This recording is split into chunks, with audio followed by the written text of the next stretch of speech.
Hey guys, what's up? My name is Amanda. I'm a freelance and agency model, and I started modeling in 2017. I thought long and hard about this question, and I realized that there's no black and white answer on how you can become a model in 2022. There's so many different ways you can go about it. It's kind of like choose your own adventure.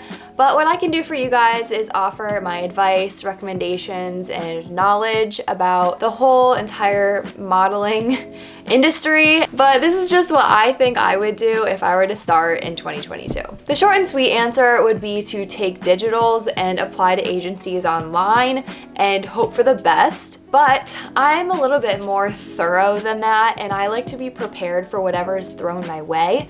So I'm gonna tell you guys what I would do to prepare if you do happen to get called back for an interview with an agency. If I were to start out today, I would just learn how to pose. No matter where you go, who you sign to, freelance, agency, model, whatever it is, you're gonna need to know how to pose, go figure. My recommendation for posing is to go on Pinterest and create 4 boards. One will be high fashion hands, high fashion full body, commercial hands, commercial full body. Next, you're gonna print those out and put them in a binder. I'll leave links down below to my Pinterest posing boards, but I highly recommend you guys making your own because your posing style might be a little bit different than mine, but I definitely want you guys to check out those boards so that you can see examples of good poses. Start taking 20 to 30 minutes per day to run through these poses and get your body moving in these positions. They aren't normal positions that you would just think of on your own. You literally have to study them and make your body do them. Just putting your hand on your hip and smiling is not gonna cut it. Side note, I am coming out with a posing course in 2022 with my friend Mel. She is more of a high fashion model and I am more of a commercial model. So we are joining forces and creating one big course. We're really excited about it. So follow me on Instagram to stay in the loop for when that's gonna be released. Speaking of high fashion and commercial modeling, this might be a good time to identify which route you want to take or if you're going to take on both. The general rule is that if you're 5'8" and above, you can be considered for high fashion and runway.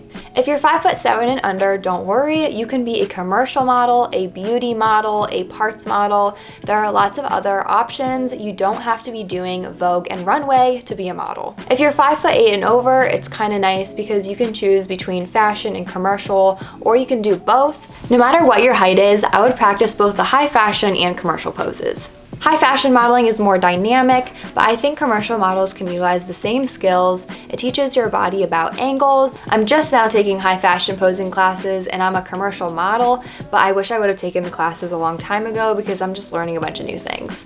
If you're 5'8" and up, you're gonna wanna learn how to walk runway. Even if you're not interested in runway, an agency might have you walk for them no matter what, just as a part of your interview or audition with them. So it's best to just be comfortable with a walk. And I'll leave links down below for you guys to check out to help you learn how to walk a runway. You're also gonna wanna work on your emotions and facial expressions. Once you have some poses down, have a friend or family member just do a mini photo shoot with you. It can just be on an iPhone against a white wall, and you can just practice your posing skills to kind of see what looks good, what doesn't, and what corrections you need to make. Maybe you don't like your facial expressions or how your hands are looking, so you just gotta make those corrections from there.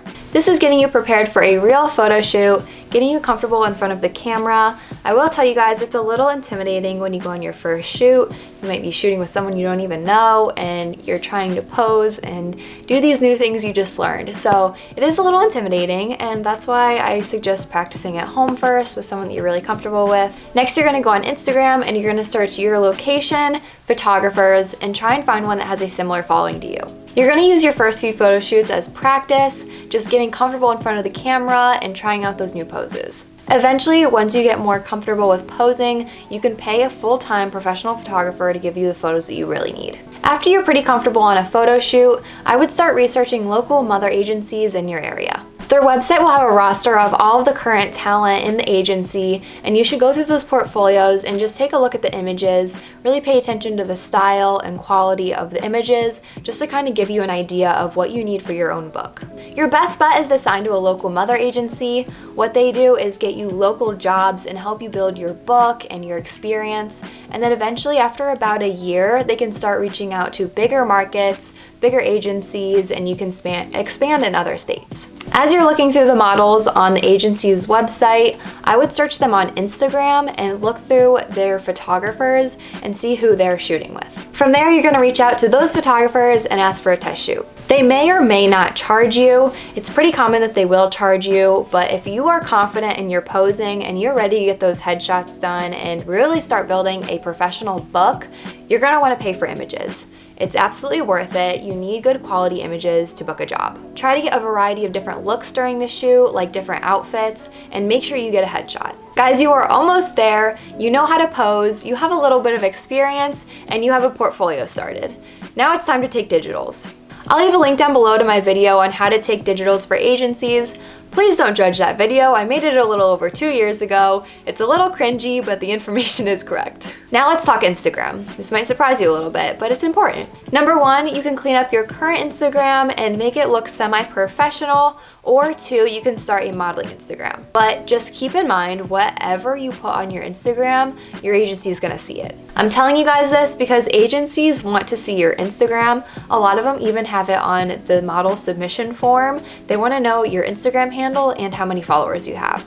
So it's a real thing. Modeling agencies look at that stuff, so just keep in mind your Instagram is also representing who you are. If you guys want me to make a separate video on what a model's Instagram can look like, I can definitely make that, or you can just do your own research and look up other models' Instagrams and see what they look like. Finally, I would give you guys the go to send in your digitals to agencies. If you get an interview, this is when you're gonna thank me that I told you to learn how to pose and that you have a professional modeling portfolio at least started. When I went to my interview, I had to come with a flash drive of my portfolio, I had to do a little test shoot in the office, and I had to show them my runway walk. From there, they're either gonna pass or they're gonna sign you. If they pass, don't get discouraged. There are lots of other agencies to apply to, and it's also possible that they already had someone on their roster that looks similar to you, and they just don't want to overfill their roster, if that makes sense. If you apply to the agencies and you don't hear back within a couple weeks, they most likely passed. It's okay, don't be discouraged. You can always reapply. I would probably wait at least 6 months to apply again, but make sure you take new digitals. The good news is you can still be a model. You can go your whole life without signing to an agency and still be a successful model. Freelance model, agency model, it doesn't matter. As long as you're getting jobs, who really cares how you got the work? Also, you can set your own rates, negotiate yourself. You can do all the things by yourself. 80% of the modeling jobs I get is from me marketing myself, and I made a full video on how you can get local modeling jobs, and I will be sure to link that down below. If you love modeling and you're passionate about it, you will find opportunities one way or another, and you're gonna make it happen. My last piece of advice would be to stay consistent, shoot often, aim for about 3 to 4 times a month, keep practicing your posing skills, and you're gonna do great. Thank you so much for watching. I know it was a long one and I gave you guys a lot of information, but I hope it helped. And also, if you have any other questions, feel free to shoot me a DM on Instagram and I'd be happy to help you guys. If you like this video, give it a big thumbs up and subscribe to my channel if you wanna see more. And that's about it. I hope you guys have a great rest of your day, and I'll see you guys in my next video. Bye guys.